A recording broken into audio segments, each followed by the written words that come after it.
On Sunday, July the 3rd, 2022, Bradford Freeman, the last surviving member of the World War II Band of Brothers, passed away.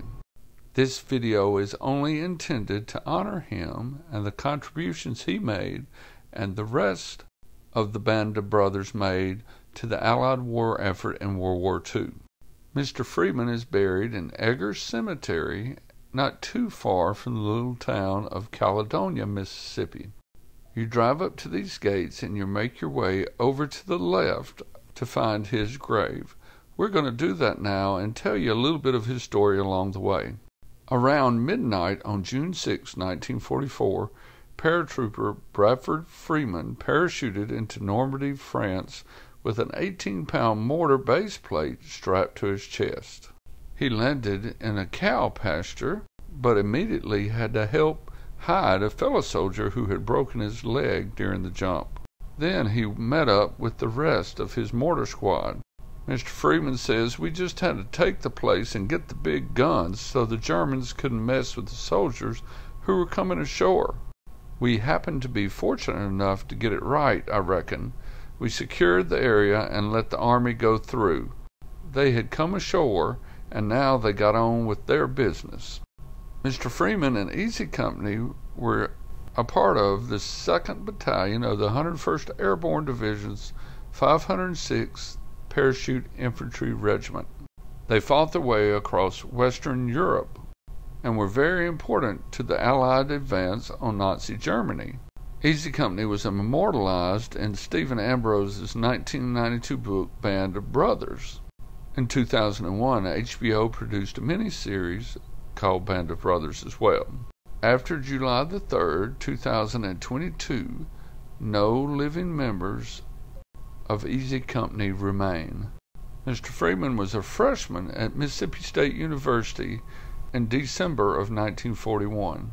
He enlisted in the Army instead of waiting to be drafted so he could finish the school year, and on December 19th, 1942, he officially joined the Army. He underwent his paratrooper training and joined the rest of Easy Company in England in February of 1944. Private Freeman was 19 years old when he was assigned to the mortar squad led by Donald Malarkey. He was involved in almost every major engagement in Europe during World War II. He jumped into the Netherlands during Operation Market Garden in September of 44 and was shot in the leg during the Siege of Bastogne during December of that same year. Freeman was quoted as saying, "They said I got shot by a screaming Mimi. You could hear it coming, but you can't get out of the way.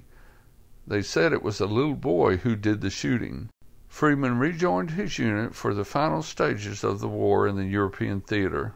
He participated in the Allied occupations of Bavaria and Austria.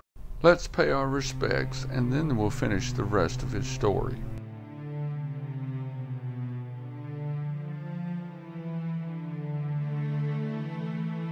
After May 8, 1945, or VE Day, he decided he would return home.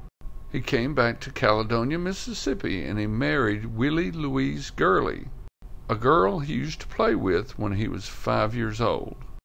He then began to work as a mail carrier for 32 years. After the war, Mr. Freeman rarely discussed his battlefield and war experiences, even at Easy Company reunions. Despite their differences in rank, he and Major Dick Winters were friends, so Freeman contributed recollections to Ambrose's book, Band of Brothers, at Major Winters' request.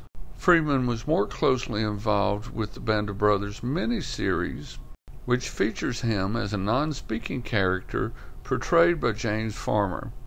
He used his first-hand experience to help guide the realism of the series. He helped it to more closely emulate the reality of Easy Company's everyday existence. In his obituary, his daughters say, "Our dad was always astounded that a country boy from Mississippi was able to see so many places and meet so many interesting people." Mr. Freeman is survived by 2 daughters, 4 grandchildren, and 10 great-grandchildren. 2 of my favorite Bradford Freeman quotes are, "I don't really have much to say," and, "Well, we just did what we had to do." I hope you've learned a little bit about World War II and Easy Company and Bradford Freeman today, another ordinary Mississippian who did extraordinary things. Thank you.